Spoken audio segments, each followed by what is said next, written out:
Hello? Am I audible? Can you guys hear me? Oh, BGM should have been on. BGM is now on. Hello, hello, hello. Yeah. I never know how long to do loading screens. Like, I know a lot of people do them for like a full 10 minutes. Oh, hold on, let me adjust my mic. I'm sorry for terrible noises. Do them for 10 minutes for like monetization reasons, but like, that's so long. I don't know.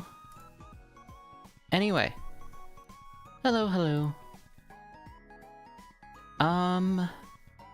Before we get started... Hi, my name is Lilybwees. I'm your divorced, agoraphobic hagtuber. Welcome, welcome.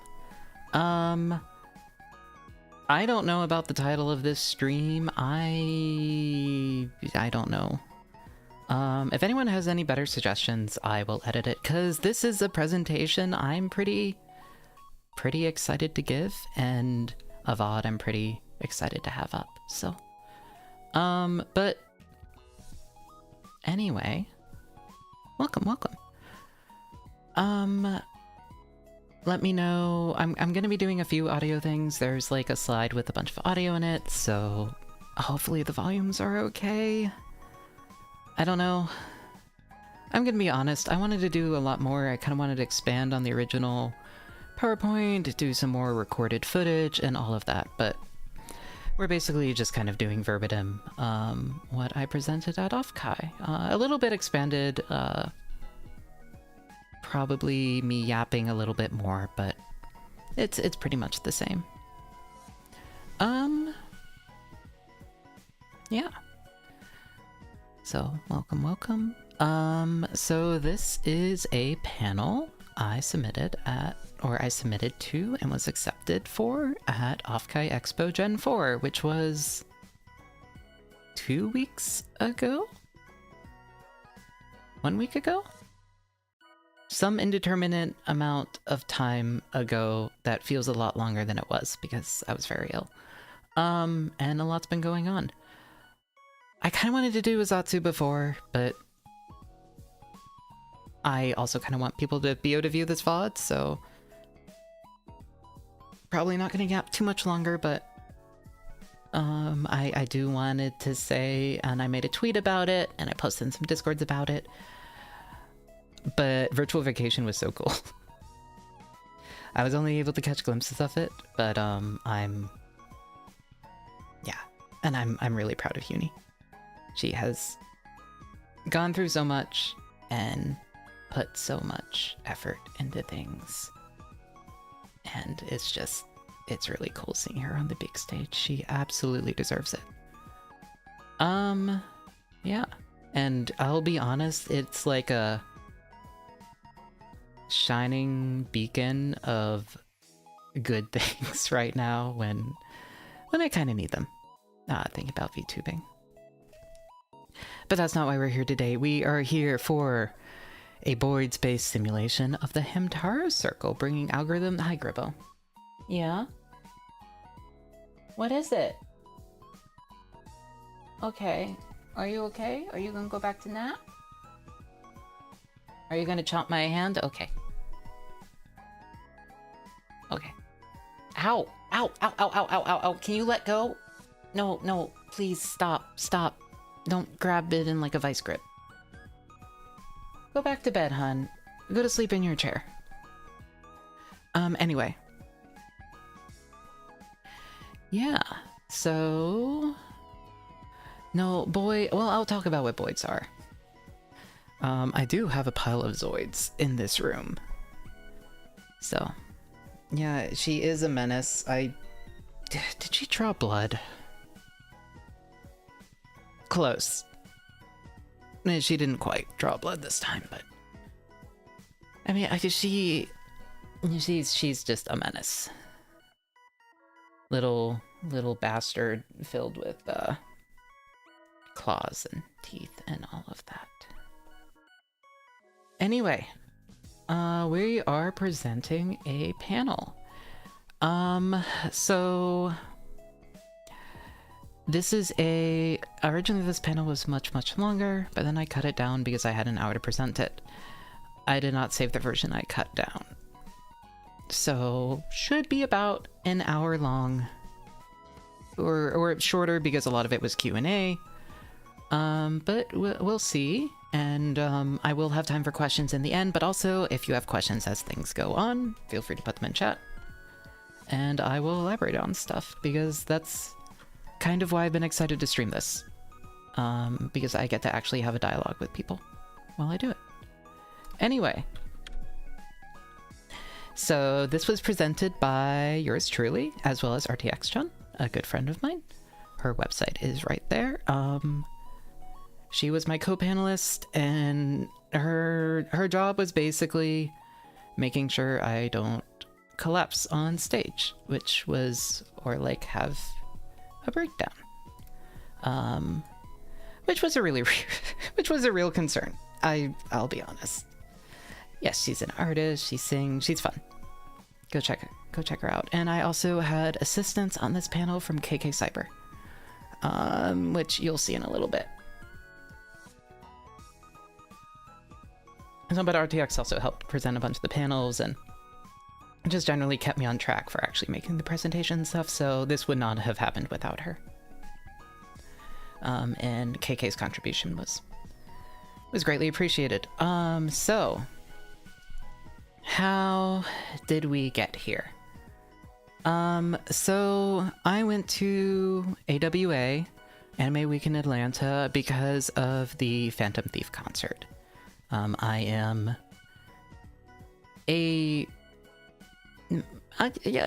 say I'm a fairly dedicated wisp. There is maybe a little bit of ghost merchandise in this house, and she's maybe pretty consistently on my phone or computer, and currently my desktop background. But anyway, so I went to Anime Week in Atlanta with friends, and we went to the aquarium because Atlanta has a great aquarium. Murphy has been talking it up, and I want to check it out. I love aquariums. They're just really fun for me. I'm gonna move the mic again. I'm sorry. Close your ears. Okay, there we go. So while I was there, I was kind of chatting with Nani, and I saw some schooling fish, and being the person that I am, I kind of started talking about simulating schooling behaviors and flocking behaviors and all of that because, I almost went for a PhD in this kind of stuff. It's kind of like a subject of passion for me.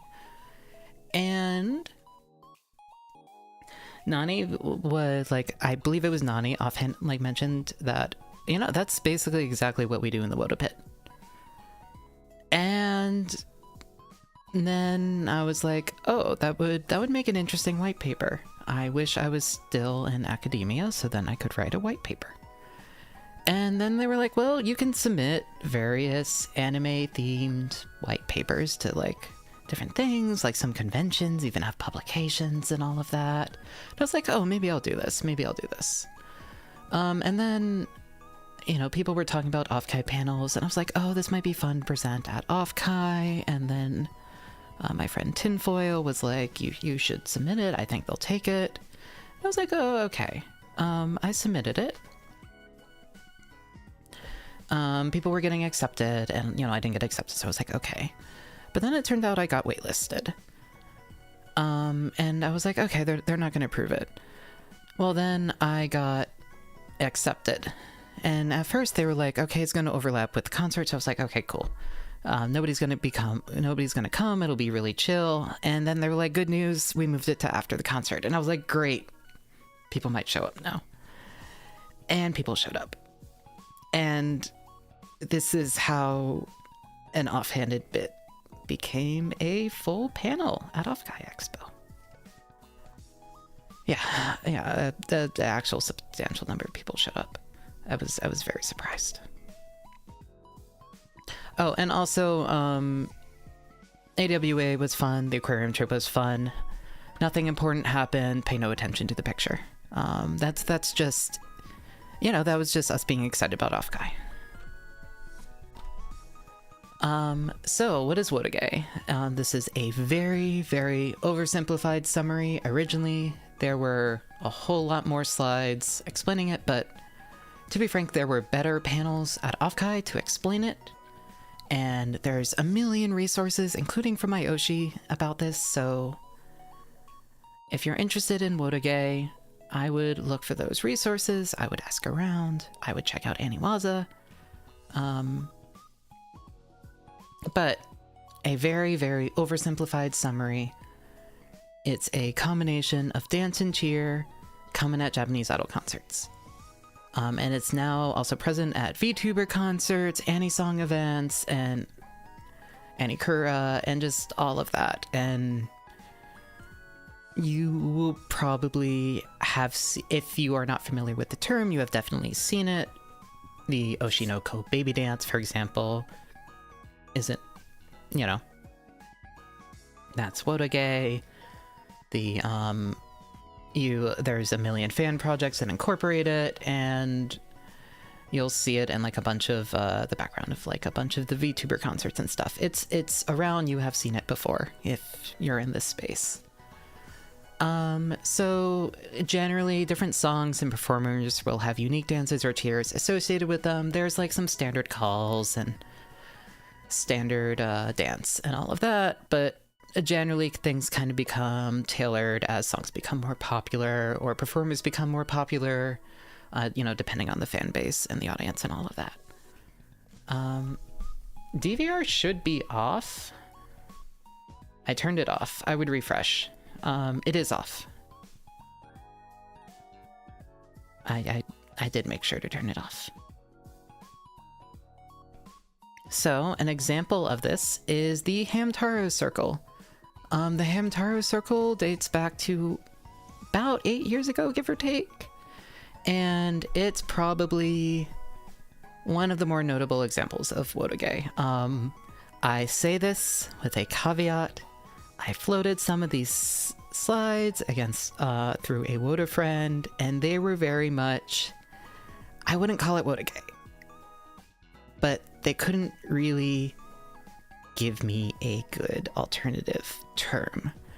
Because Wotage is often kind of more synchronized, you know, light sticks and cheer and all of that. And there's something called Chikage, which is like underground Wotage and more like loose and silly, but even that kind of isn't the right term necessarily. This is probably more Chikage, but honestly, Chikage is just a subset of Wotage. But at its core, instead of being something highly coordinated, requiring a lot of practice, the Hamtaro Circle is just people running around in a circle. It is really, really popular. It showed up everywhere. It's kind of maybe one of the like Woda things that spread beyond just like the kind of the Anisong and idol community. There was a lot of videos, millions of views on YouTube. It was all over social media. It appeared on national television in Japan and elsewhere. And alongside the opening, it was co-opted for use for protests in Thailand. I will not pretend to understand Thai politics, to understand the Thai protests, but in around 2020, there were a bunch of protests using the Hamtaro Circle in Thailand, accompanied by the Hamtaro opening. If you're interested, you can look it up. There's a bunch of news articles and stuff about it. But the reason why we are talking about it in this presentation is because for our purposes, it's simple. It's just people running around in a circle in a crowd. It's recognizable. You know, it's become common in international concerts outside of Japan. It's common in Anikura. It is just one of those things that's everywhere. It shows up in Germany. It shows up in the US. It's, you know, it shows up in Thailand. It has spread well beyond kind of the Japanese concert borders. And it's a lot of fun. All right, let's see if I break the audio. I hope this is good.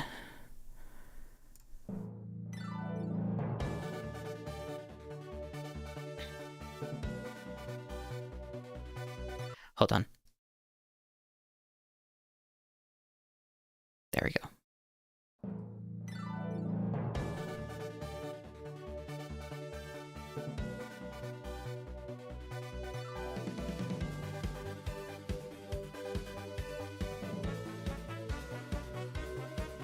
Otoko 走るよハム太郎すみこ走るよハム太郎大好きなのはひまわらいの種やっぱり走るよハム太郎男回ろよハム太郎会社を舞うよハム太郎大好きなのはひまわらいの種回ると嬉しいハム太郎男眠るよハム太郎どこでも眠るよハム太郎大好きなのはひまわりの種やっぱり眠るよハム太郎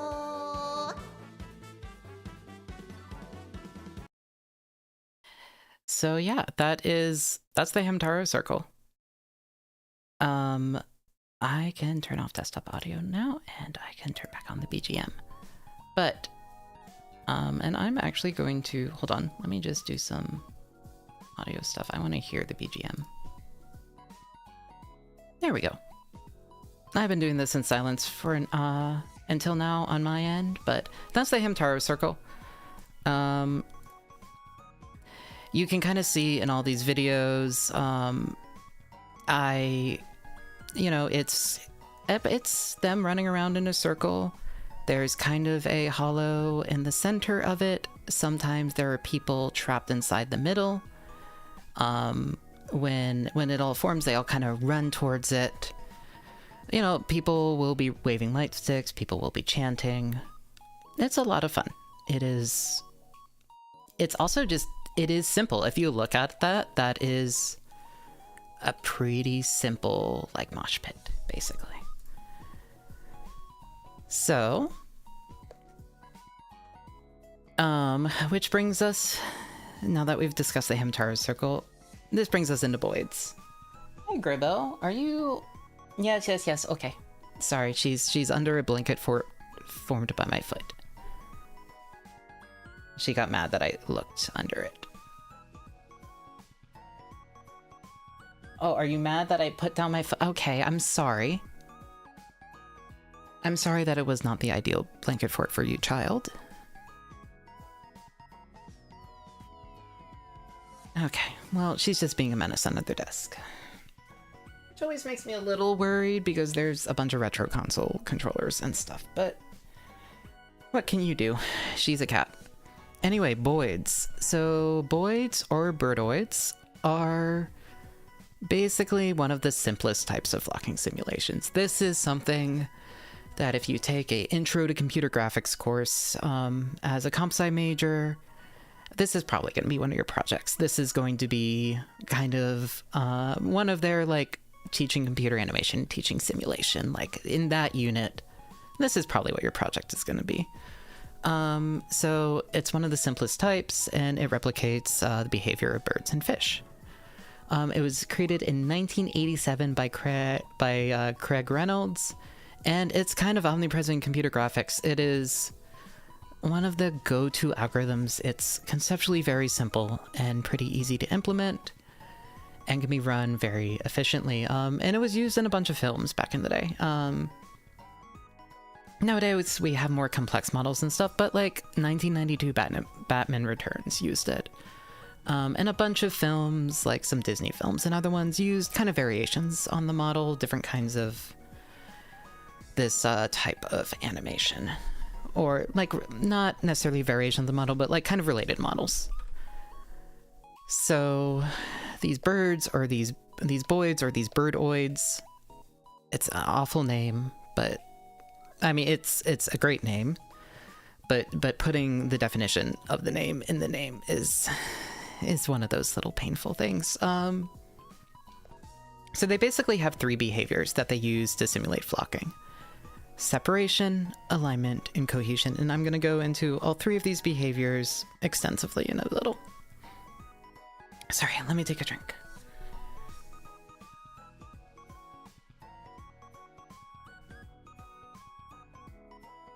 Ooh, almost like I have not been yapping that much lately, so. So basically they need to know their surrounding neighbors, and that's it.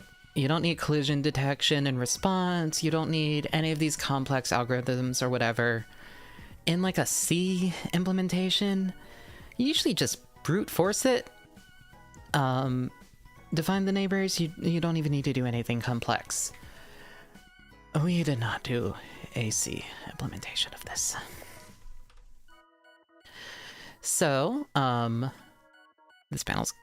this slide's a little funny given that I'm streaming it now, but so I have pseudocode or implementation details on every slide. They are in italics. They will kind of cover what you need to do to write the algorithm yourself. If you want to reference this this PowerPoint, go for it. But honestly, I would recommend going and looking at the original Boids paper and then looking at some of the more expanded slides. It's a pretty straightforward paper. If you go to Craig Reynolds' website, he has some pretty good, like, an overview of it, and there's a lot of really good resources on Boids Online. But nonetheless, you would be able to write a functioning Boids algorithm just using this PowerPoint. So if you want to, that's what the VOD is for.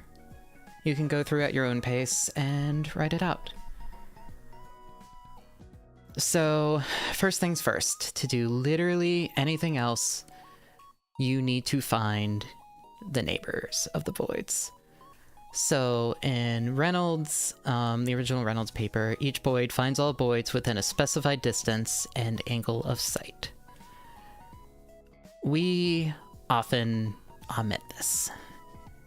It's an efficiency cost, and it just kind of isn't necessarily, it's just not necessary to get the good flocking behavior. It's intuitive and it makes sense, but realistically, either in a physical representation, you're going to be doing it based on sensors probably anyway, which creates this, and otherwise for a lot of simulations, we just don't need this. So we omitted the angle of sight for ours. That being said, I like it, and it's conceptually really interesting. It's just one of those things that we don't really use. The Kozen, I'm probably mispronouncing that. The Kozen implementation, each force, these 3 behaviors, cohesion, alignment, and separation, has a different radius. So you find all your neighbors, and then what neighbors you act on are based on the different force radiuses. This allows for a whole lot of other behaviors. You can create torus behaviors just with this. You can create that circling behavior. You can create all sorts of shapes in 3D spaces. It just adds a lot of flexibility to the simulation. And more parameters for artists to tweak is always good, especially when they're kind of intuitive parameters. So the code for this is, it's gonna depend on how and where you're implementing it. It might use spatial data structures for some implementations. Other implementations, you're just gonna brute force it. We use Godot. You don't use Godot for this kind of simulation. This kind of simulation, you run in C and you have the output, some sort of text file or whatever that can be parsed by your 3D animation software. But I wanted something drawn to the screen easily. I wanted an excuse to, just practice more with Godot, and I was lazy. I had been using Godot for other projects, so I decided I would use Godot. It was a mistake. It was absolutely a mistake.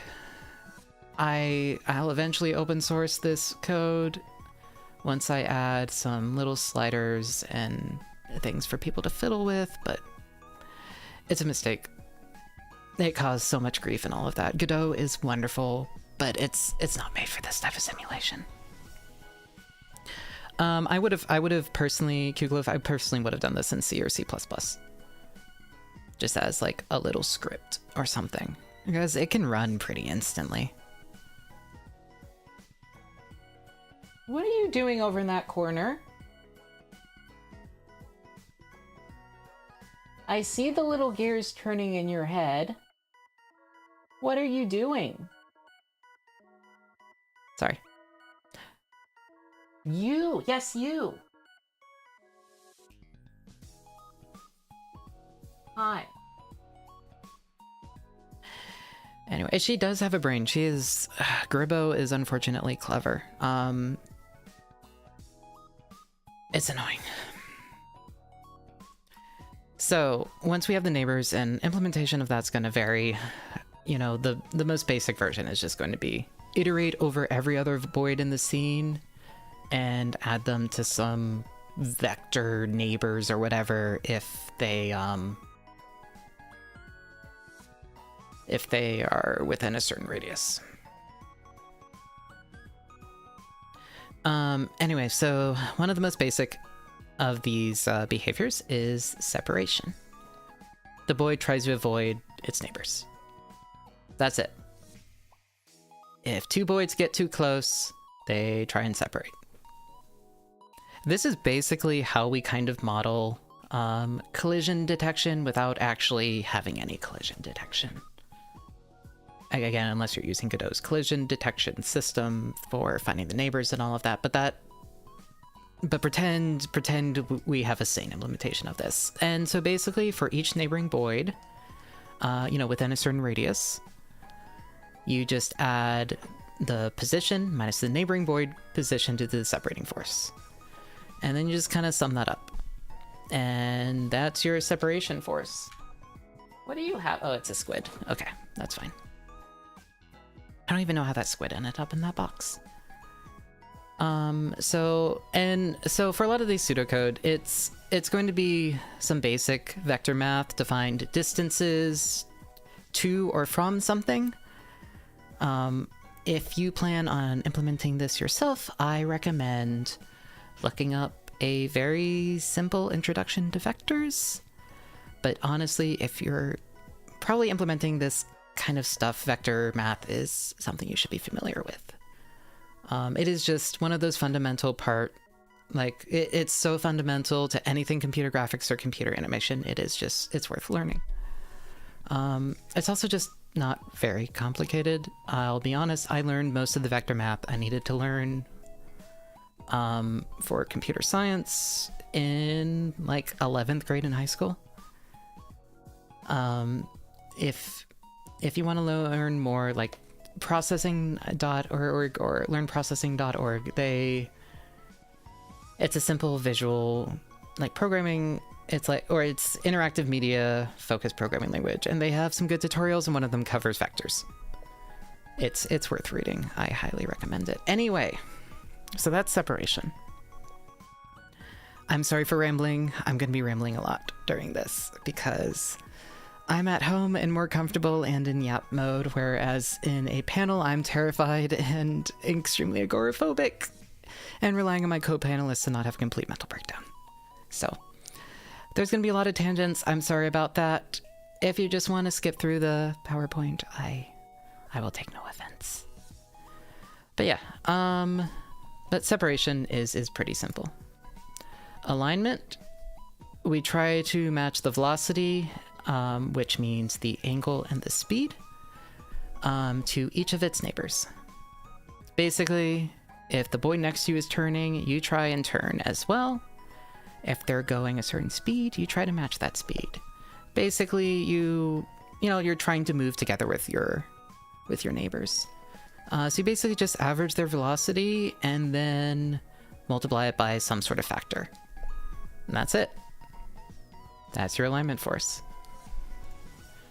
And then cohesion is basically so The alignment, hold on. The alignment is what keeps the flock moving similarly. The cohesion is what keeps the flock together.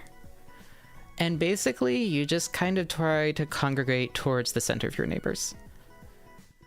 So you just kind of average the position of the neighboring Boids, and then the force is kind of that by cohesion factor, and because of how vector math works, that just kind of moves you towards it. If you like sum that up and add that into your acceleration or whatnot. So the cohesion and separation are always at odds. You're always trying to move towards the rest of your Boids, but you're also trying to move away. And that's enough to kind of keep it a group that's not constantly running into one another. And then finally for the simulation, we want edge detection. We don't want them wandering off the screen. So we just make them turn around when they approach the edges. And that's basically it. And for all of these, we have different sorts of factors and stuff so that the artist can tweak it and you can get different behaviors. But basically, a Boid simulation is just that. The full pseudocode, and this is the only time you're going to see this much code on a slide because everything very quickly balloons.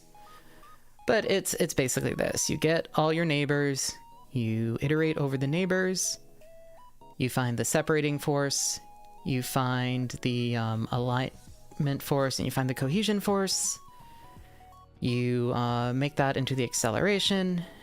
Your velocity is your velocity plus your acceleration. And then if the Boid is outside the margins of the simulation, you turn it around. You clamp your speed because you generally want to clamp things in simulations. Otherwise, stuff gets out of control very quickly. And then you just move your position by your velocity, and that's a Boid simulation. For getting the neighboring Boids, you're going to need to write something depending on your language or framework, but overall, none of this is super complicated. You could easily implement this in an afternoon. And when you do all of that, you get something like this. And so the different parameters that I'm using for this are basically arbitrary. They're what I use for the later circling behavior. So you can get much better looking flocking behaviors.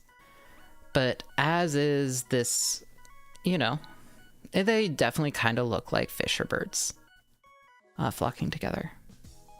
But you can definitely fine tune all of the parameters to get like much more realistic looking behaviors. But for the purposes of this slideshow, this is fine, and I think it looks good.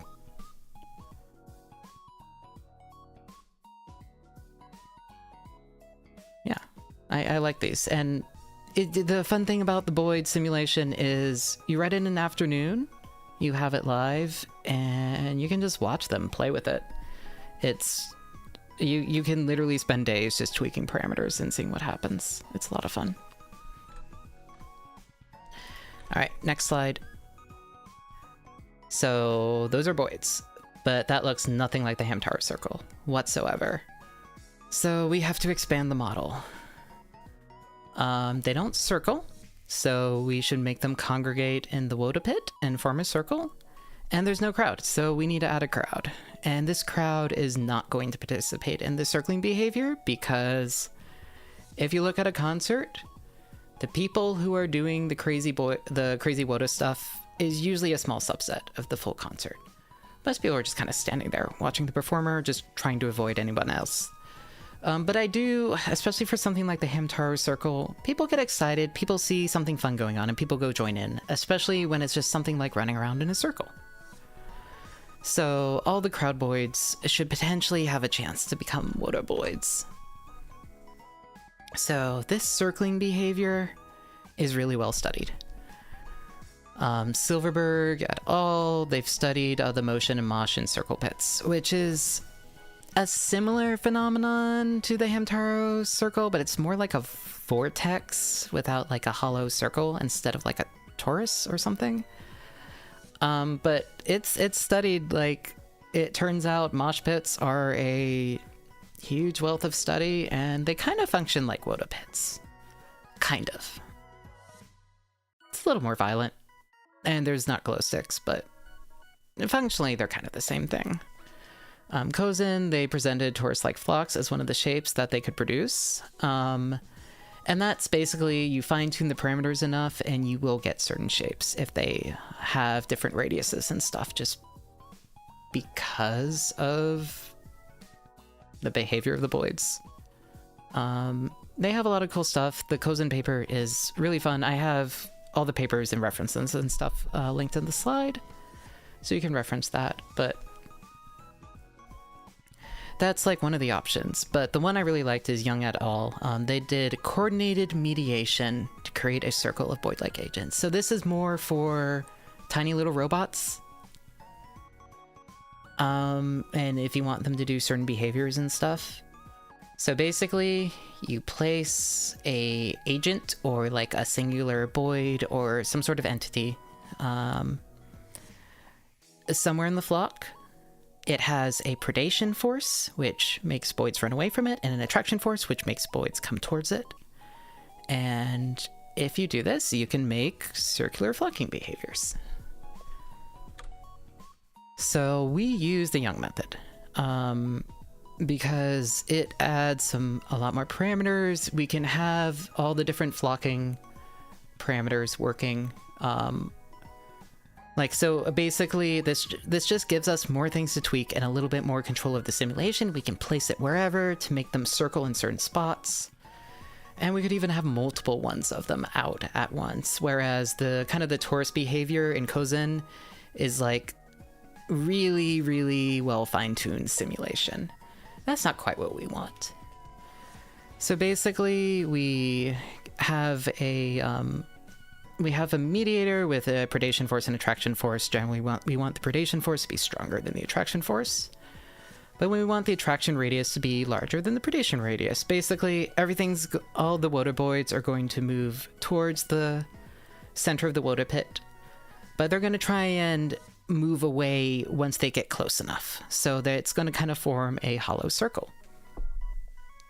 And the code for this is relatively simple. If it's within the predation radius, we move away. Otherwise, if it's within the attraction radius, we move towards it.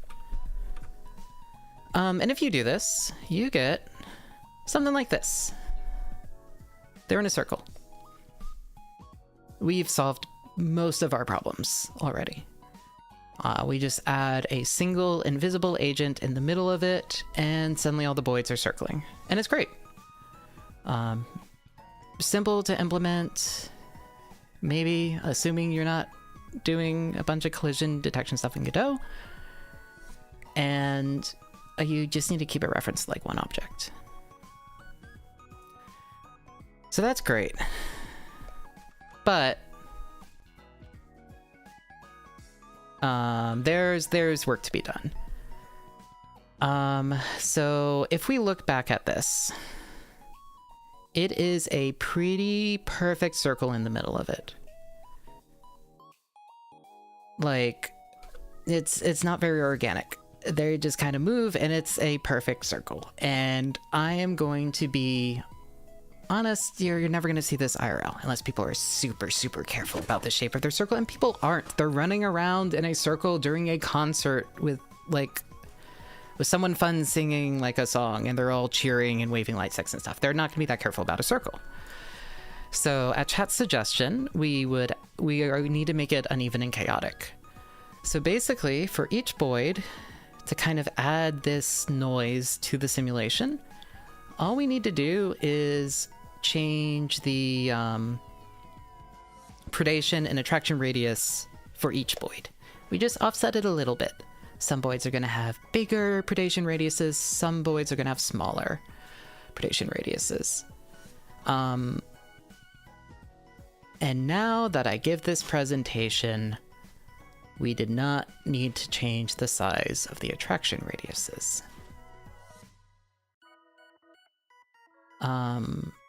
Outside of an edge case where they're super, super close to one another. So if you are trying to implement this, ignore the changing the size of the attraction circle. We just need to change the size of the predation circle. But when you do that, you get a much more chaotic behavior. Like now you can kind of see the circle is like kind of changing shape. It's a little lopsided sometimes, and it just looks a lot more natural. And it does look like people like jumping around and running around and having fun a bit more, whereas the other version, if we go back, this is just like a perfect spiral. It looks like a bunch of people that like know what they're doing and they're just trying to execute it as perfectly as they can. Whereas with this, it's more chaotic. It's a lot noisier, and to me, it looks a lot more organic. It just looks more like a crowd running in a circle.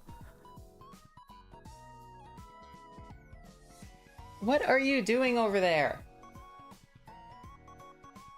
I hear you getting up to no good. Yeah. Anyway. So, we have the circling behavior, and it works great. And that's the last time we can reference papers. Now we have the crowd. And thankfully, the base crowd is simple. On Boid spawn, what we're going to do is we're going to decide if is it a crowd Boid or is it a Woda Boid. And if it's a crowd Boid, we keep the separation force because we don't want them bumping into each other.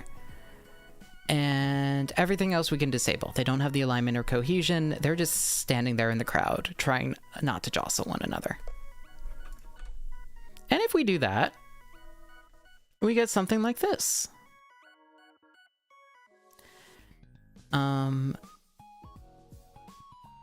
And this is starting to look like the videos, except, you know, the crowd is way too animated, and we have a whole bunch of Boids trapped in the middle.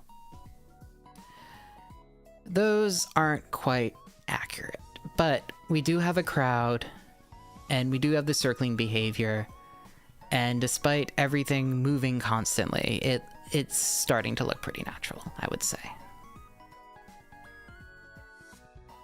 Starting to. But this isn't the behavior that we want. It's fun behavior, but we want something that more closely resembles a crowd. So we should have the crowd avoid the circle.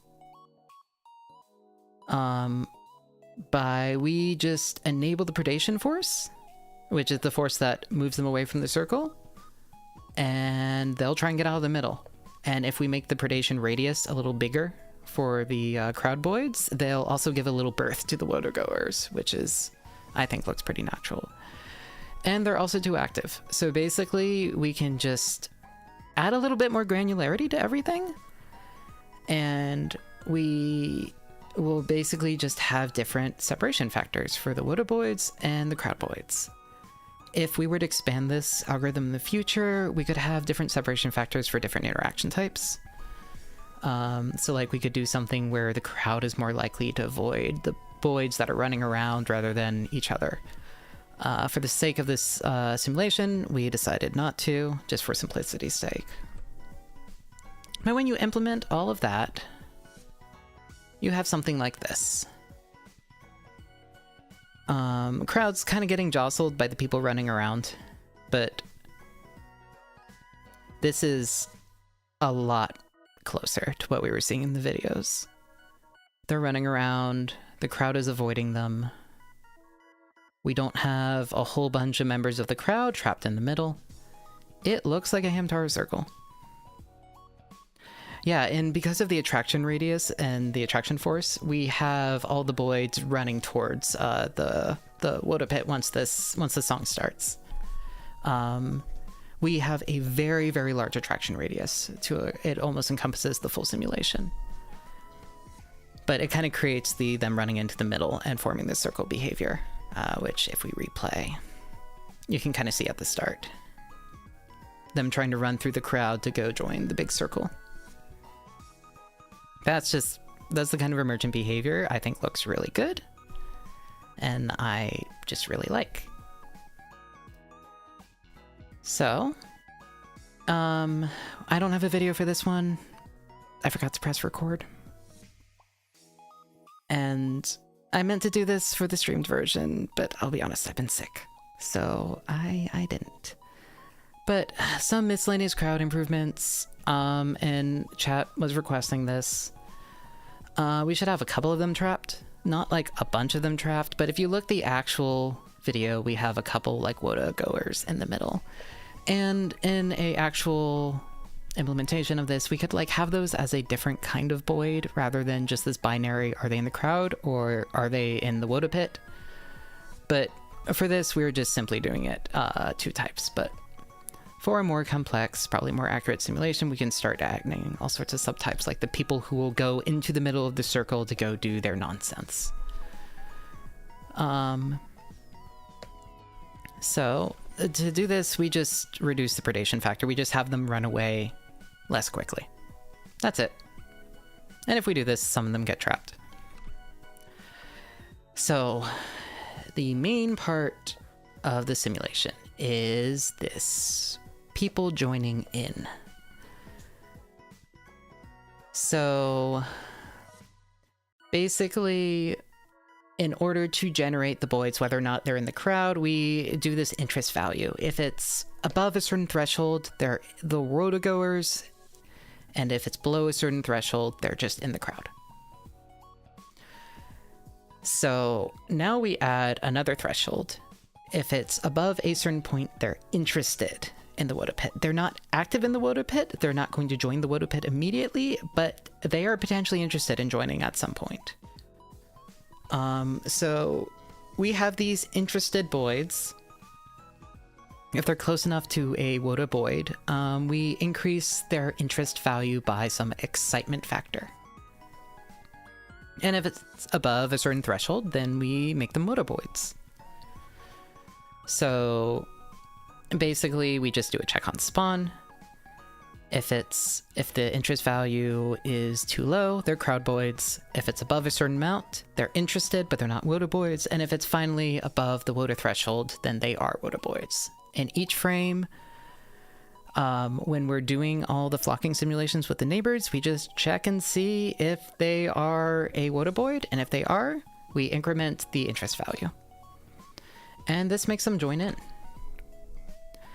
So for this one, we are representing the WOTA Boids with green, the interested Boids are red, and the regular crowd Boids are just white. And in hindsight, I probably should have done something different for red-green color blindness, but I'll blame chat for that one. Nobody pointed it out. So now we have some of the Boids trapped in the center, like chat was requesting.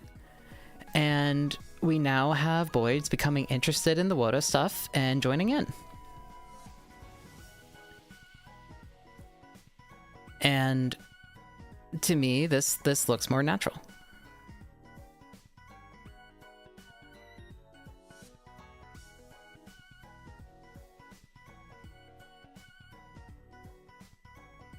So, honestly speaking, we could probably just call this it. Like, this is fine. For the purposes of, like, a little, like, the little crowd in, like, the Hamtaro part of a VTuber concert video, this is probably fine. We have people joining in, we have the crowd, they're doing the right behavior, it looks organic, it looks natural. But there's still a little bit of room for improvement. The circle is always the same size. The circle should not always be the same size. It should not be static. If you have a lot of people, you have a bigger circle. If you only have a couple people, you have a small circle.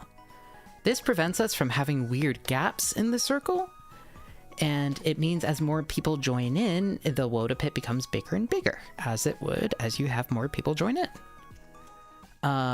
So we can have this by basically, we have each WOTA Boid within the like predation radius add itself to like a active Boid count, and then we change the size of the predation radius and the attraction radius.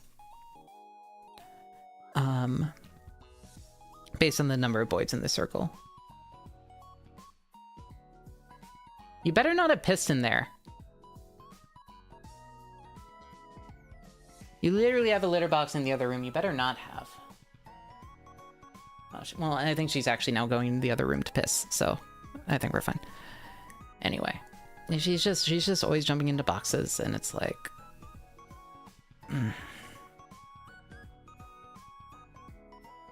But yeah, so we now make the radiuses for the predation, the attraction change size, and that gives us a dynamic circle. So, putting everything together, we end up with something like this, where we have a bunch of Boids in the beginning, running towards the center, trying to form a circle, and it takes them a little to form a good circle. And then as they run around, other Boids start joining them, and a few people trapped in the center of the pit. And to me, this looks very, very organic and natural. Is there an argument to be made that the previous simulation's better? Absolutely. And you also, with this, there's some missing control. I'll talk about some limitations in a little, but like the amount of time that it takes for them to form the circle, their ability to form the circle, all of that is kind of like, it's so dependent on all the factors. It's kind of hard to tweak. And this is all so just where things spawn, how many of them, every little bit of the simulation just changes the behavior so much. But I think it looks pretty realistic.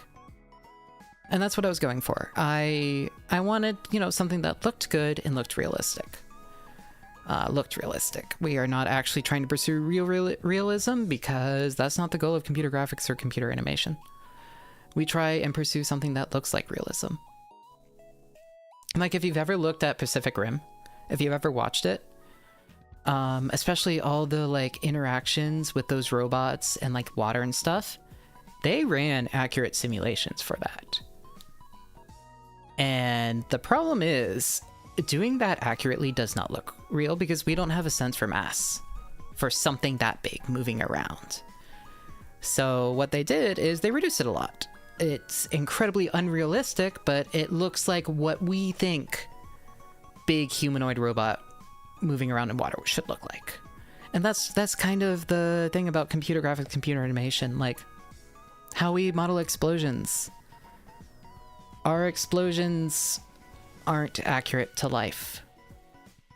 Our explosions are based on practical effects used in Hollywood. So when you're generating a computer animated explosion, do you base it on real explosions? No, you base it on those practical effects. Yeah, we're really bad at estimating reality. There's a fun paper. I really wanted to do some stuff with this paper. But basically, for collisions, we are relatively good at head-on collisions, but when objects are going at angles, we have a lot of trouble figuring out what the actual angle will be. Which personally to me means if you're a game developer, you have room to fudge the numbers to make something that feels better. Because, for games, you want something that feels good rather than something that's accurate. Yeah, it's the XCOM problem with the probabilities 95% chance to hit. We presume it, if it doesn't hit, we get mad because we assume it's always going to hit. But it doesn't work like that. It's a 1 in 20 chance of not hitting. A 1 in 20 chance is pretty high, all things considered. But yeah, that's our Boid simulation. And I think this looks good. If we go back, let me go way back.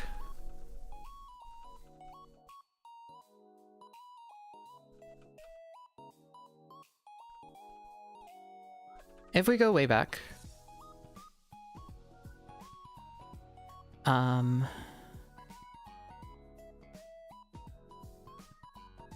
kind of see these chaotic circles with people in the middle of it.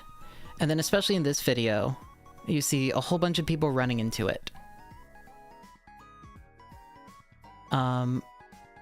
So, and there are so many videos of this. These are just 3 of the ones I put together for the purposes of this presentation, but I was looking at dozens. But yeah, if you notice, like, the circle gets bigger and bigger as more people join it. You have the kind of chaotic people running into it. So, yeah, people, when they did in the panel, they were running into chairs, they were tripping over themselves. And that's I'm gonna talk about some of the limitations and the room for future expansion. But I would say what we ended up with, to me, looks pretty accurate. To me.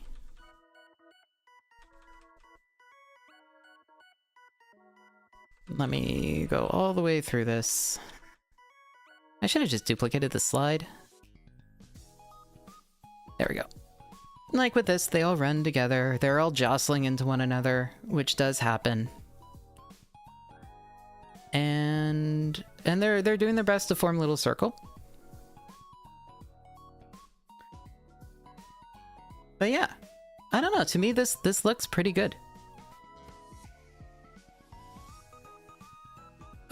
It's not perfect, and I'll get into why it's not perfect in a little.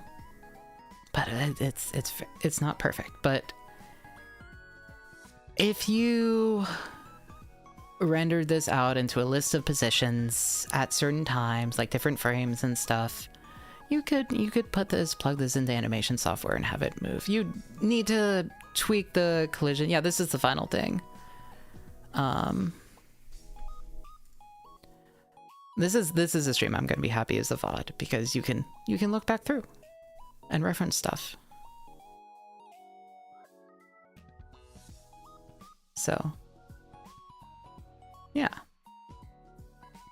But let's talk about what's wrong with it. We can't tweak the amount of time easily that it takes for them to form it. We can't tweak the it's hard to tweak, for instance, the distribution of them. We have it just randomly instead of based on some sort of like gradient or something. We don't have collision detection. We use the separation, but if you notice, some of the Boids overlap. If you're animating this out, you can't have that. That doesn't work. Sure, you can have an artist go in and adjust it, but you don't want that. We can't control, and this one, we can't control the direction the circle moves. What if we want it to move clockwise instead of counterclockwise? Well, we can't control. It's basically random. And half the time when you're running these simulations, you end up with a simulation where they start moving around one way and then they switch in the middle of it. Yeah, can we make them go in time with the song? There's not a good way to line them up with the song. You can just kind of run it and like do it, but it's not timed based on the song or anything. Like, you would want them to be circling at a certain point in the song. You would want them to only take. We don't have that. We don't have the intermediary Boids. We're just using random crowd Boids in the center, but we probably would want to represent those as a different type of object in the animation. So we need that kind of we need that kind of special subtype. There's a lot of issues with this. It's also written in Godot, which makes it useless.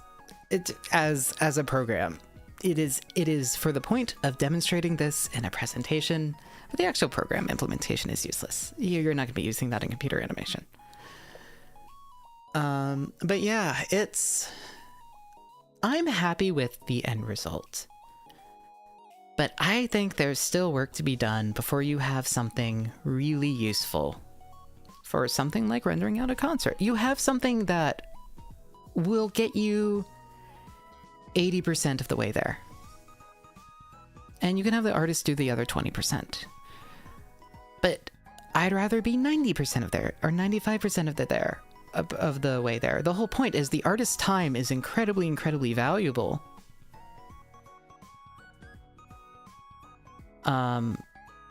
Like, I don't know. That's my view with artist tools. We make something that looks good enough. but the way that it looks good enough and the way you set it up, it's just not... It's not what would make me... If I handed this to an artist, I would have to include too much. And they'd have to spend too much time manually fine-tuning it. And I don't like that. That goes against everything. Like, the goal of a programmer for this kind of computer graphics, computer animation stuff, especially these simulations, is we want to hand a product that needs as little manual tweaking as possible to the artist. So then the artist can spend their time on the thing, manually tweaking the stuff that really, really matters. Or they can spend their time on other parts of the project and not have to worry about, are the Boids running around in a circle, like, right in the correct positions? Is there anything weird going on there? They can spend their time on the actual, like, performers. So, I don't know. There's limitations here.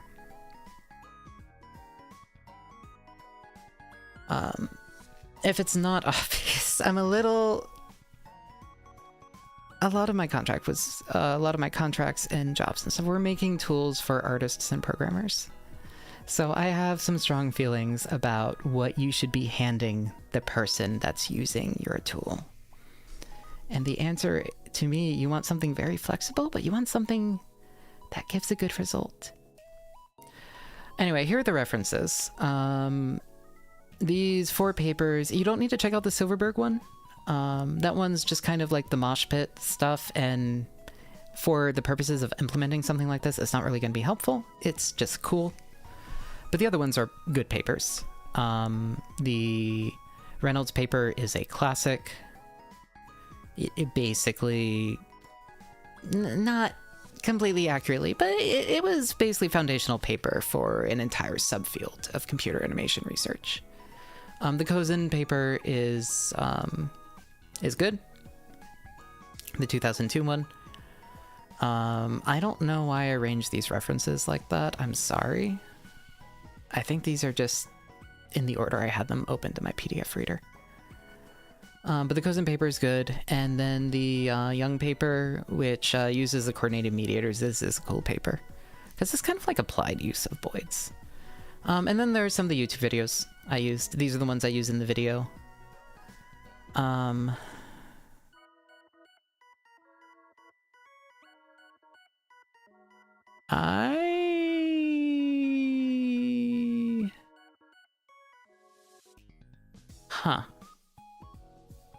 Last one got a little mangled, and I'm sorry about that. But it has the link.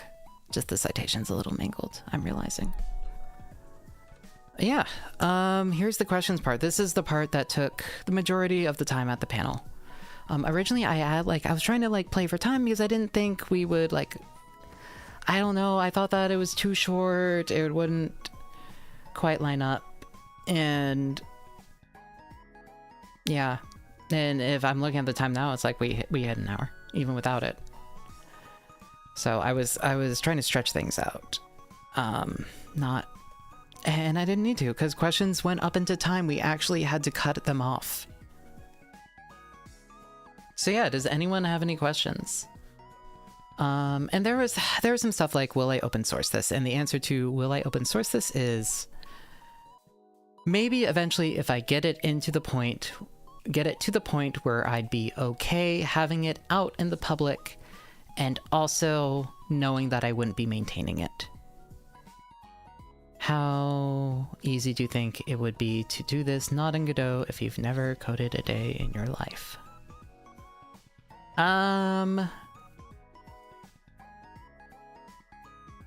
If you have a, not 48, but maybe 72-hour hackathon or game jam, so where you're kind of working all day, you're pulling some late nights, I think you could easily pick up all of the programming you need to put this together, and implement this and debug it.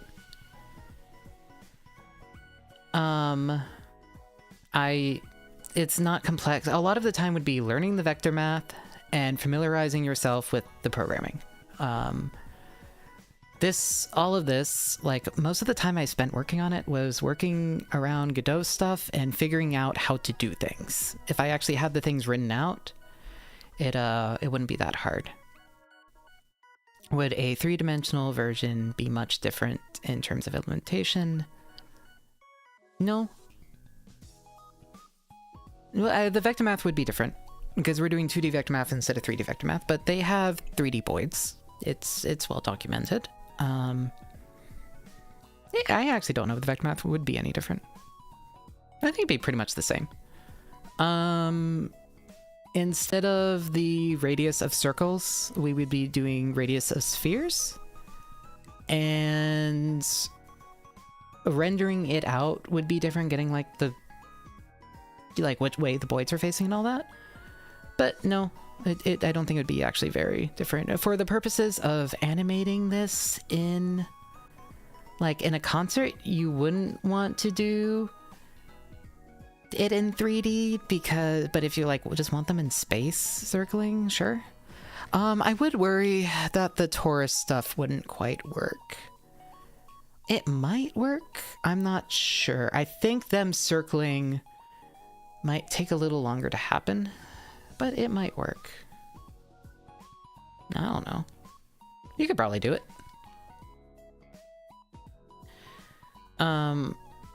Yeah, your parameters and stuff would need to be different. Let's see.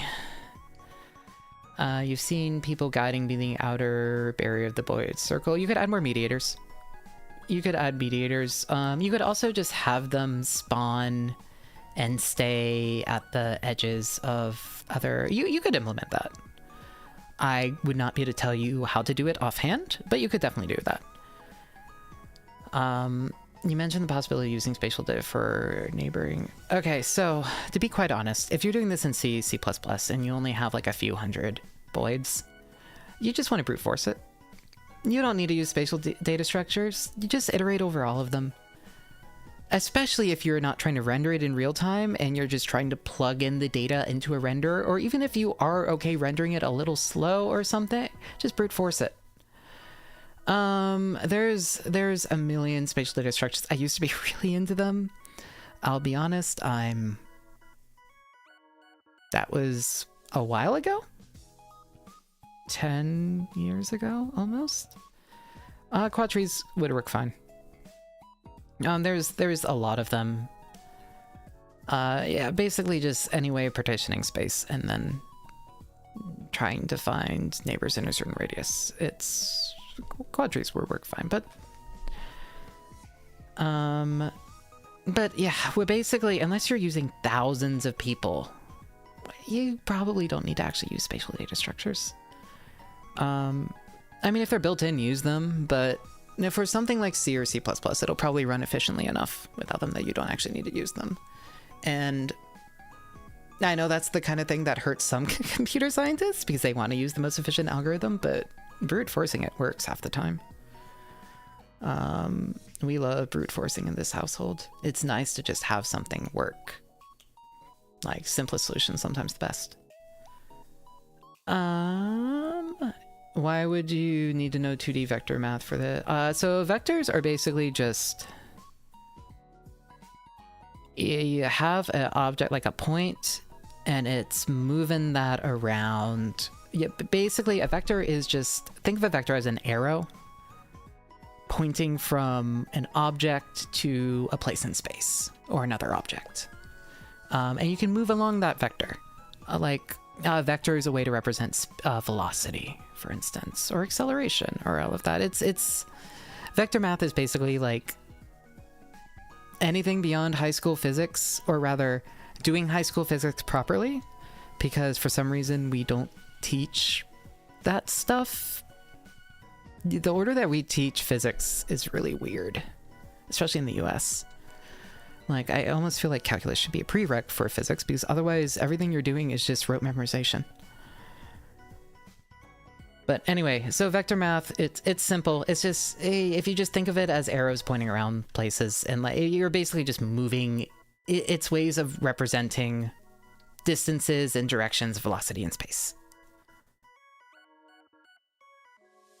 a mathematician would actually like stab me for that. But for our purposes, it's that. And we use them. Vectors also mean other things, but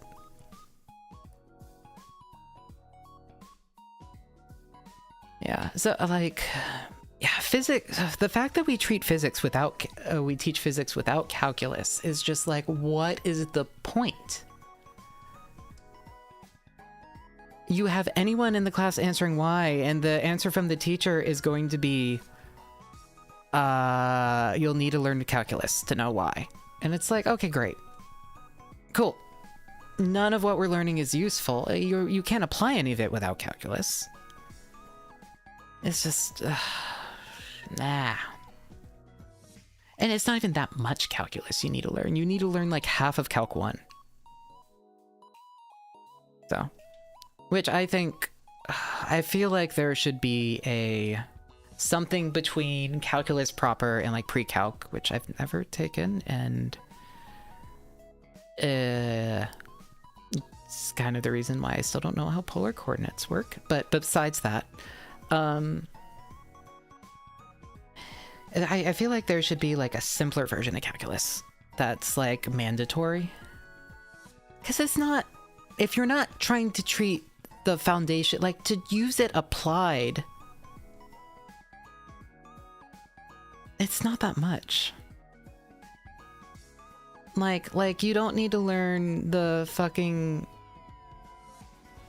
you don't need to learn that much about limits and all that. It's fine. Just like the basic, and you don't need to know like the theory behind a derivative. You just kind of need to understand what a derivative is and just how to work with it, which is not that complicated. The hardest part is you need to remember what like the derivative of like different trig functions is. That's like the only complex part of it. Do I remember what the I don't remember that. I need to go look at a cheat sheet, I think, if I'm doing like any actual math. No, so knowing how mathematical concepts are formed is pretty important. But I'm going to say for most people, the part they have trouble with calculus is a lot of the stuff dealing with infinity, which gets very abstract very quickly. And there's a lot dealing with that I feel like for knowing how to use and work with and understand what a derivative isn't necessarily super important for like something like it would not work as a foundational calculus course for like Calc 2. You would need to teach all of that stuff, but the way they always start out calculus is like this foundational stuff that ends up like almost weeding out a lot of the class, because it's very abstract theory, and it's dealing with infinity with people. As soon as math deals with infinity, everything's fucked. So I don't know. I have thoughts on how we teach math in schools. I think also part of it is we do it very abstractly, and it's all, oh, here's a graph. And here's a graph, and this allows us to do stuff on a graph. And it's like, cool, none of that is... Nobody cares. Genuinely, nobody cares. Nobody cares about graphs. Are graphs super useful? Yes. You need to know how to use graphs. But to me, it's not a great way to teach a concept. If anything, I think the physics should be linked with the calculus, because when you have objects moving around, especially on screen or something, then it's suddenly not abstract for people.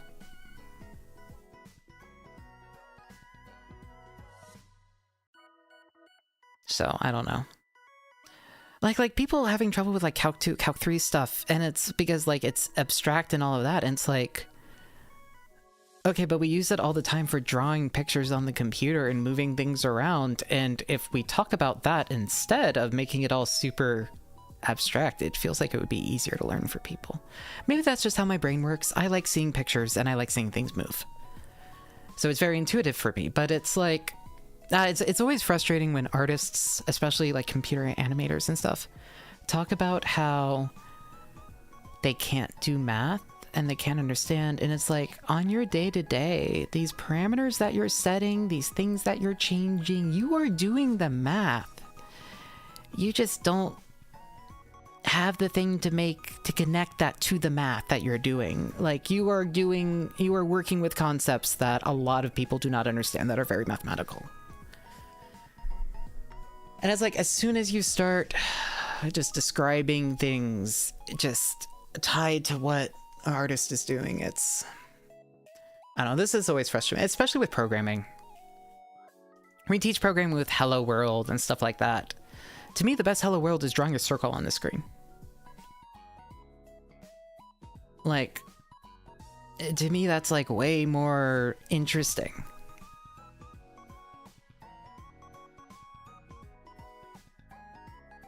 Draw a circle on the screen. Make the circle move. Make the circle change colors. Have the circle move around based on keyboard inputs or your mouse input.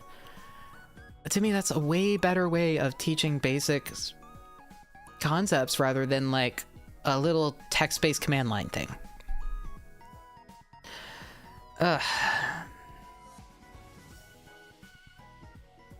It's like how, to me, I think Homestuck is one of the best ways to teach data structures.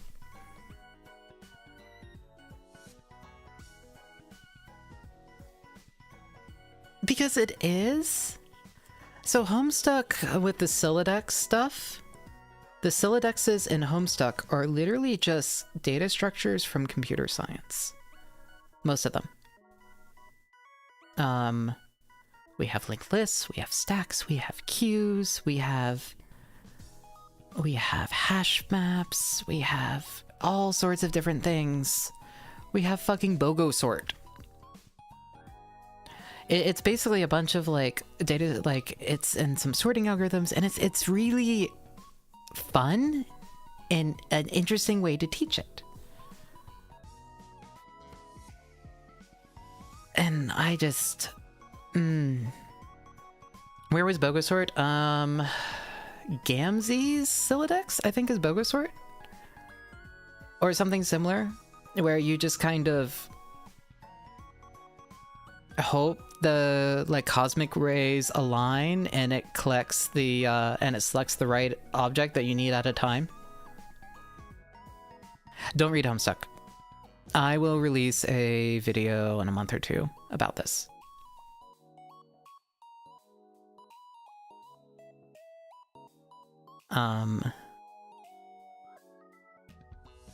No, don't read Homestuck.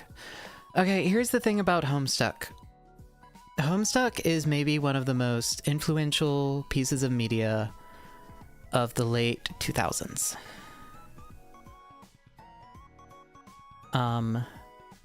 It inspired...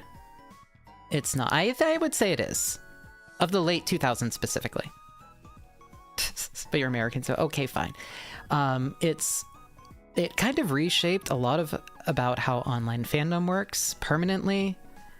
For better or for worse. It inspired a whole lot of creators. It kind of pushed the boundaries for what digital media is. I would say one of the more important digital media of the late 2000s. Specifically digital media. It had a lot of influence and on a lot of things, and it changed a lot of things about how communities on the internet work. And as a media artifact, it's very, very interesting because of this. But one of the things that made it fun to read at the time was the online fandom being there. We don't have that online fandom there anymore. They kind of, but it's not like you don't have tens or hundreds of thousands of people eagerly awaiting every update and discussing them and making art about it, like every single little thing. They just don't exist. Yeah, that update culture. You don't have that. Homestuck was very interesting for a long time, but it was the later parts of it circled the drain. They were bad. There's some interesting stuff it does with music and animation and games and all of that, but narratively it sucks towards the end. It's bad. Nothing resolves in a good way. Everything feels kind of unsatisfying, and it's just It's also really long. It's a huge time investment. It is a ludicrous number of words, and half of those words are basically illegible because of all the typing quirks. The typing quirks involve, like, you're replacing so much of every word with, like, so many numbers and stuff that it's basically illegible. Or straight up, one of them is you have to highlight on the screen white text. Why the fuck does it have typing quirks? Coolin, a lot of modern day typing quirks are defined by Homestuck's typing quirks. It doesn't just have typing quirks. Like typing quirks were a thing. But oh my god, did they blow up during Homestuck. And they're hellish, yeah. They're mainly because of, yeah, so like we had leet speak before. Homestuck is how can we interpret leet speak in 20 different ways that are all, oh god. No, slash the tone indicators aren't typing quirks. But anyway, so Homestuck, with all of this stuff, it does in between its, no, Homestuck didn't popularize leet speak.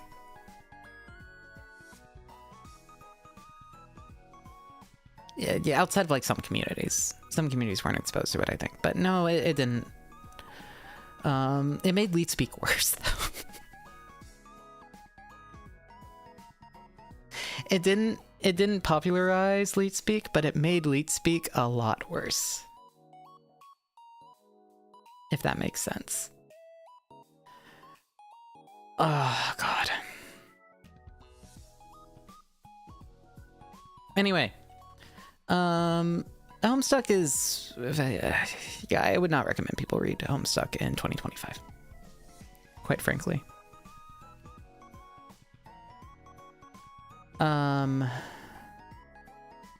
It's cool. I enjoyed it. Lucy, I'll kill you. But like, yeah, it's one of those things. There's a reason why Hussey has gone insane.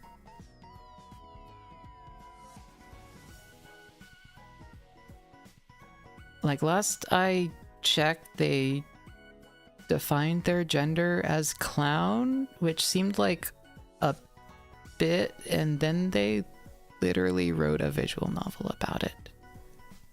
So I don't know. Who knows about Hussey?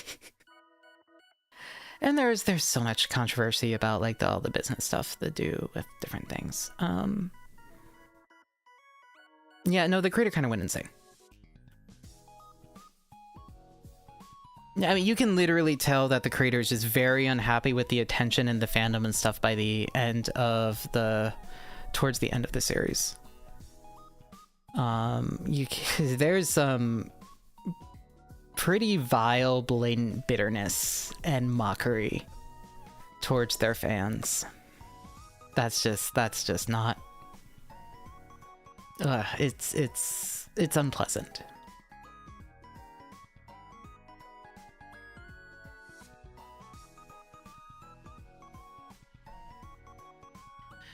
Like, poking fun at fans is fine, but it got bad.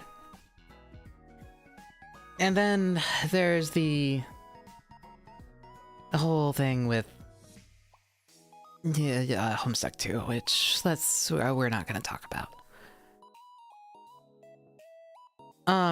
Anyway, don't read Homestuck. If you haven't already read Homestuck, it's not the time to read it in 2025, unless you're Implode. And I don't think Implode should read Homestuck. But we're having Implode read Homestuck because I think it'll be funny. No, Implode hasn't read it. Implode is reading it. Excuse me. Did you trade? Yeah. I mean, Implode's disabled, unemployed, and has plenty of time in their own words. So. And Implode has a very, very... a love of film and stupid film references, and just, it's... I think it'll be fun for Implode to read Homestuck.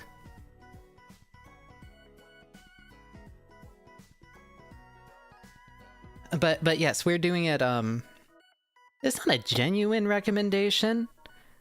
We got Implode to read Homestuck because it'd be funny. And Implode's all in on this. The only tricking is thinking that'd be worthwhile going along with this bit. Yeah, no, there's like an archive based on old Homestuck. It's... Once he's read Homestuck and Umineko, then it'll be time for the Locked Tomb series. Sure. I like the Locked Tomb series. It's funny though, we got Implode to read Homestuck at the specific time that all the Undertale fans are like, oh, we should read Homestuck to better understand Deltarune. It's like, no. There's all that discussion.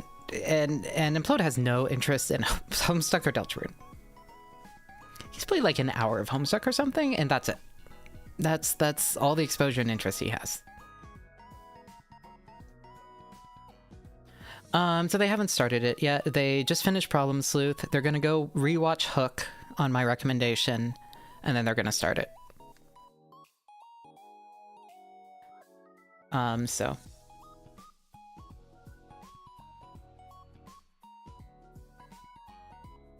Yeah. It'll be interesting. But yeah, there'll be a video talking about data structures in Homestuck later and using it to teach that kind of stuff.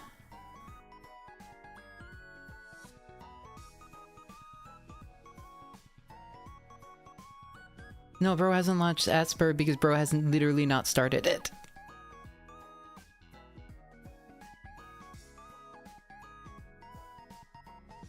They've watched Con Air.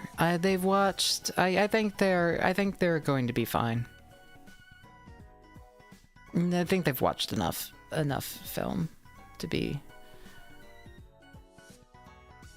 like, what is there, like Monster in Me and There's a bunch of stuff, but it's you don't need to experience a lot of stuff to experience Homestuck.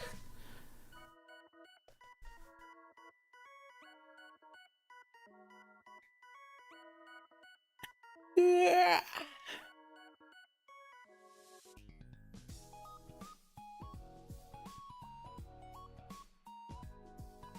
And that's like saying that you need to read the Holy Bible and various Apocrypha in order to understand Eva.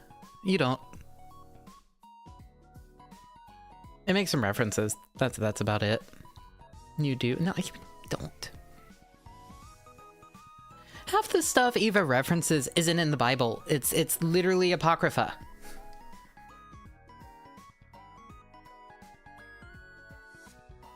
Sorry, it's not that you need to read the various Apocrypha. It's like saying you would need to read the Bible too for Eva. You should read. Okay, yes, you should read Apocrypha. It's cool.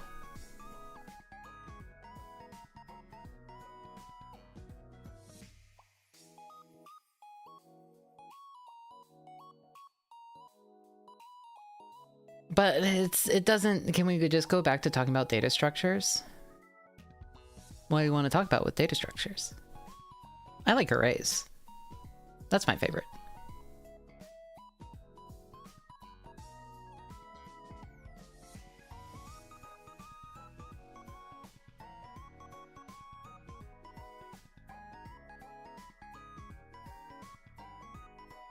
fuckling lists.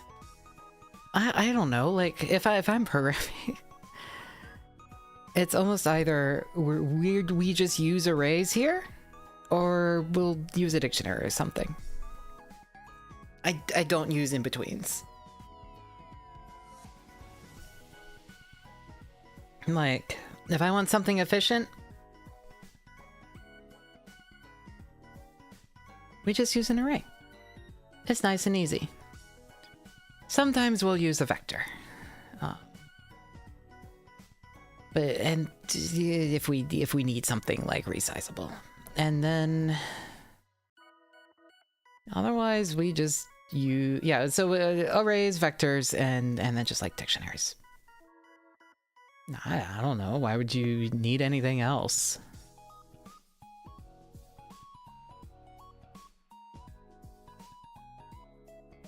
And that's mostly what I need for my needs. Vectors are vectors. It's a weird. Oops. I hope that didn't. Ah, shit. Did that show anything damning? No, we're fine. We can keep the VOD.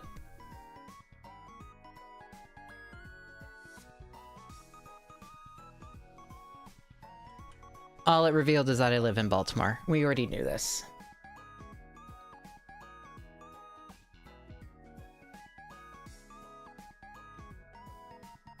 Vectors are a thing, and I think it's like C++ specifically.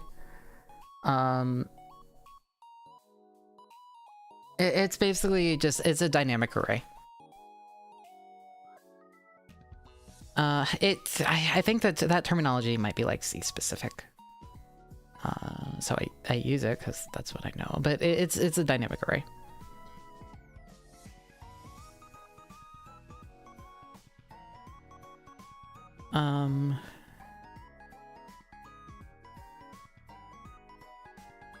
Yeah, they're useful. Sometimes you just need to make things bigger, and you can. And like sometimes you need to like insert something in between stuff or remove something from stuff, and yeah, you need it to deal with everything elegantly, and so you just don't use a array.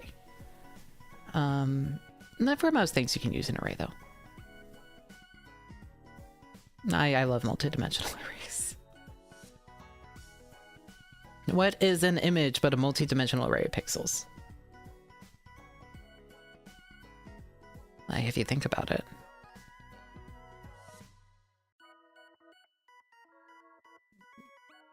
I'm not saying that as a joke. That's literally how we implemented the output in a lot of our projects. You just do a 2D array of... Well, it's technically a 3D array. You know, you do your X, your Y, and then you have the like a 3 long array that's, or 3 or 4 long array that's the different RGBA values.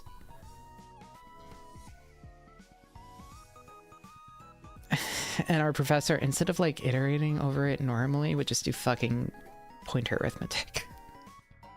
Every time. Every time it'd just be pointer arithmetic, and it's like, okay. Fine. Whatever. You can tell when someone comes from a C background, because they're always doing pointer arithmetic. Yeah, I mean, a lot of things are... implementation, they're literally just arrays, if you get down low enough for a lot of things.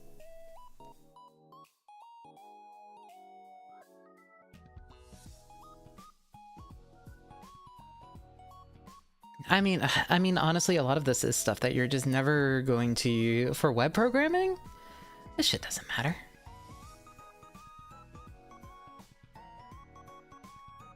For, like, storing stuff for web, we use fuck-ass huge database shit. Not things like arrays. And we don't... You don't deal with it. That's all backend, unless you're doing backend programming. Even then, all the it's just like it's entirely other type of, yeah. I never took a database course. And I think I'm happy that I never did it.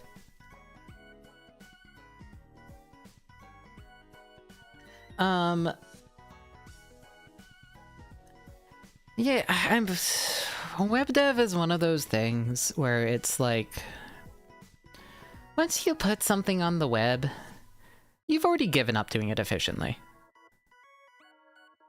Which is why fucking, what, like React Native or whatever stuff, like web apps and all that, is suck. Because it's like, okay, now this thing that we've given up doing efficiently on just to do it remotely, now we're trying to do it efficiently locally again. It's like, no, don't do that. If you're going to write an application, don't do that. Write an actual efficient application. Like in a, use Python or whatever. Ruby or something. Don't fucking write your React and blah.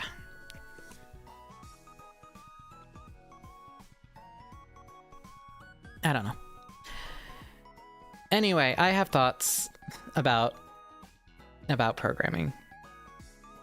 And I don't mind. See you, Shovek.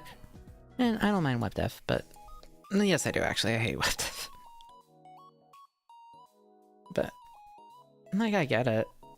I don't know. I like writing shader code. Everything about shader code is antithetical to everything about web dev. So, is Ruby efficient? I don't know. I genuinely don't. I think it is. I don't use Ruby. Well,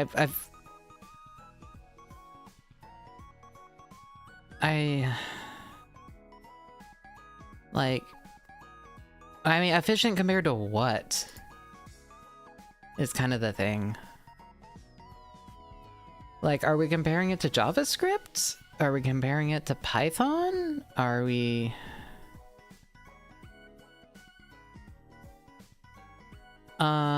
did we... No, I haven't touched the code. I'll eventually edit and maybe release a version with a bunch of sliders that people can play around on. Maybe, I don't know. But even then, it's not going to be... No, because there would need to be actual... Basically, what I'll say, and if you have gotten to this point in the video, especially if you're a VOD watcher, hello, thank you. Like and subscribe. Listening to us ramble about home stuff for like half an hour. If anyone wants to actually use this for some sort of virtual concert, I will rewrite the code to give you a usable output.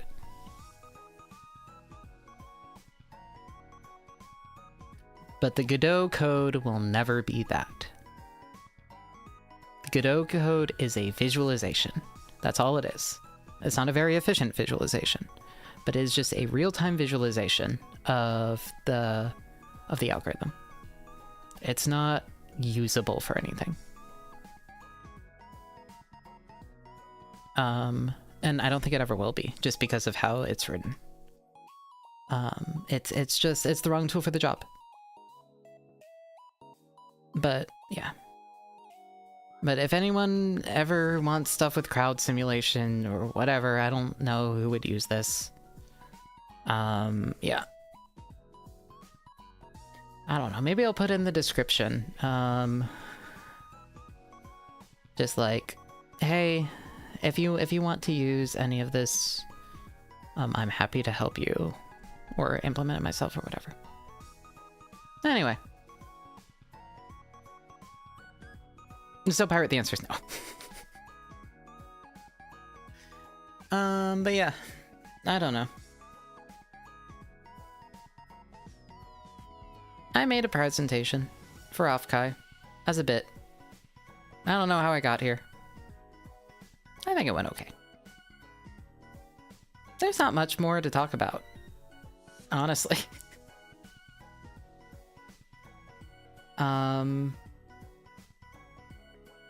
So, yeah. Let's see. Next week is birthday week. Friday, I will be streaming on the later end because I'm going to do birthday dinner first. Oh yeah, Virsec. I'm going to... I might clean up my code, add some sliders to let people change it live. Maybe even not even that. I can change it manually in the program. Fix one or two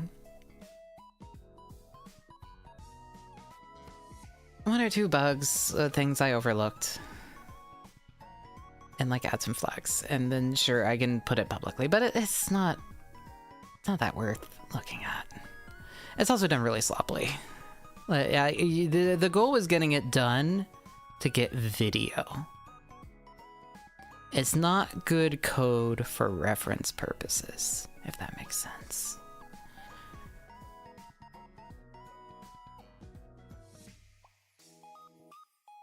So, I think is a,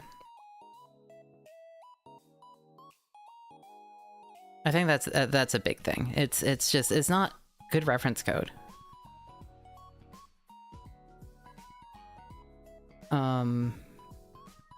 I don't know how helpful it would be. I mean, it's not terrible, but yeah. No, I mean, yeah, I told you how to do the algorithm. Basically, if the Godot code would be useful for you, this PowerPoint's probably more useful, if that makes sense. If you're going to decipher the fuck-ass Godot code, this is probably more useful.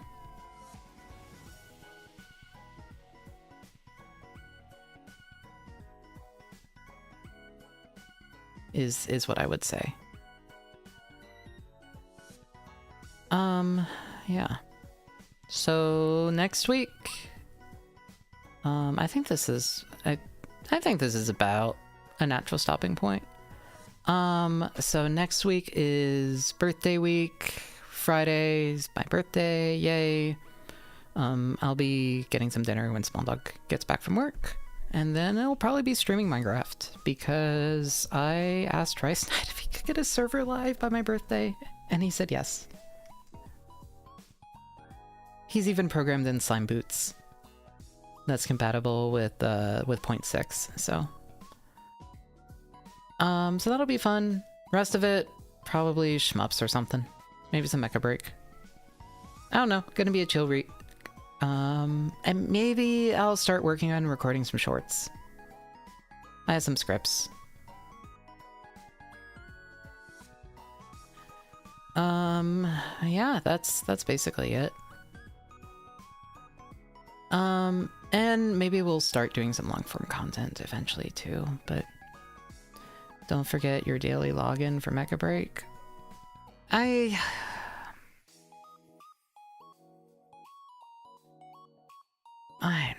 don't do daily login stuff. If a game is trying to make me do daily logins, I resist it. I don't care. I will play these games at my own pace as much as I want. If I miss out on things, I miss out on things. Once it starts becoming a daily chore, I'm done, basically. Doesn't matter how fun the game is, I just nope out of it. This is why I don't have any MOBA on my phone, besides Shadowverse, and even that I'm like side-eyeing. So, no, I won't save it to the gacha. I'm just not interested. I've done my time. I've spent my years, what? My like 8, 9 years being a slave to gacha. I'm done. I'm good.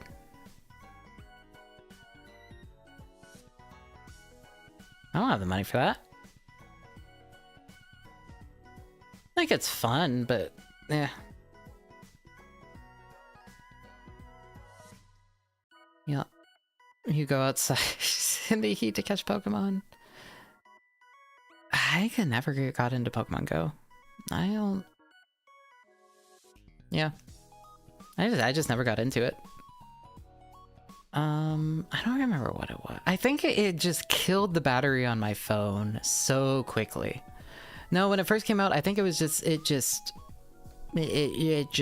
the phone on my battery was just dying so quickly when I was running it. I was like, I can't play this game, like, physically.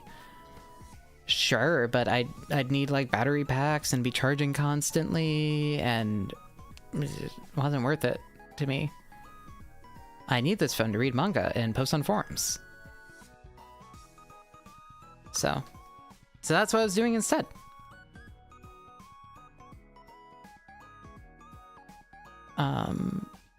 Because to me that was more important than Pokemon Go. And it's not like I don't engage with enough Pokemon media as is. So. Yeah. Anyway. I don't know where Gribby went. She maybe went upstairs. Yeah. I'm gonna call it here. Thank you all for coming. I will see you Tuesday, maybe? Maybe tomorrow. I don't know. I'll figure out schedule.